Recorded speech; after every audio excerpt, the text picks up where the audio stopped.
Delhi north block police control റൂമിൽ bomb ഭീഷണി email വഴിയാണ് ഭീഷണി സന്ദേശം എത്തിയത്. ബോംബ് സ്ക്വാഡ് നോർത്ത് ബ്ലോക്കിൽ പരിശോധന നടത്തുന്നു. ആഭ്യന്തരം, ധനകാര്യം എന്നീ മന്ത്രാലയങ്ങൾ നോർത്ത് ബ്ലോക്കിലാണ് പ്രവർത്തിക്കുന്നത്. ഗൗതം അനന്തനാരായണൻ ചേരുകയാണ്. ഗൗതം, എപ്പോഴാണ് ഭീഷണി സന്ദേശം എത്തിയത്? പരിശോധനയും എങ്ങനെ പുരോഗമിക്കുന്നു ഇപ്പോൾ? അല്പസമയം മുമ്പ് ഇമെയിൽ സന്ദേശമാണ് ഭീഷണി ആയി എത്തിയത്. നോർത്ത് ബ്ലോക്കിലെ തന്നെ പോലീസ് സ്റ്റേഷനിൽ ഇമെയിൽ വഴി ഇത്തരത്തിലൊരു സന്ദേശം എത്തുകയായിരുന്നു. ഈ നോർത്ത് ബ്ലോക്കിന്റെ പ്രത്യേകത നമുക്കറിയാം. സെൻട്രൽ സെക്രട്ടേറിയറ്റ് കെട്ടിടം എന്ന പേരിലാണിത് അറിയപ്പെടുന്നത്.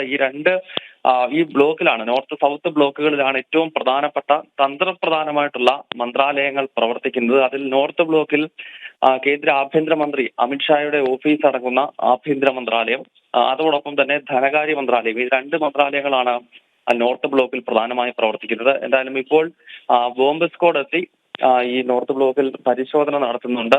രണ്ട് ഫയർ വാഹനങ്ങളും ഫയർ എഞ്ചിനുകളും പ്രദേശത്ത് സുരക്ഷയ്ക്കായി കൊണ്ട് വിന്യസിച്ചിരിക്കുന്നത് കാണാൻ കഴിയുന്നുണ്ട്. ഇതൊരു ഭീഷണി സന്ദേശം മാത്രമാണ് എന്ന നിഗമനത്തിലാണ് സുരക്ഷാ ഉദ്യോഗസ്ഥരുള്ളത്. എങ്കിൽ പോലും ഇത്തരത്തിലൊരു ഇമെയിൽ എത്തിയ സാഹചര്യത്തിലാണ് ബോംബ് സ്ക്വാഡിന്റെ നേതൃത്വത്തിൽ ഈ പ്രദേശത്ത് പരിശോധന നടക്കുന്നത്.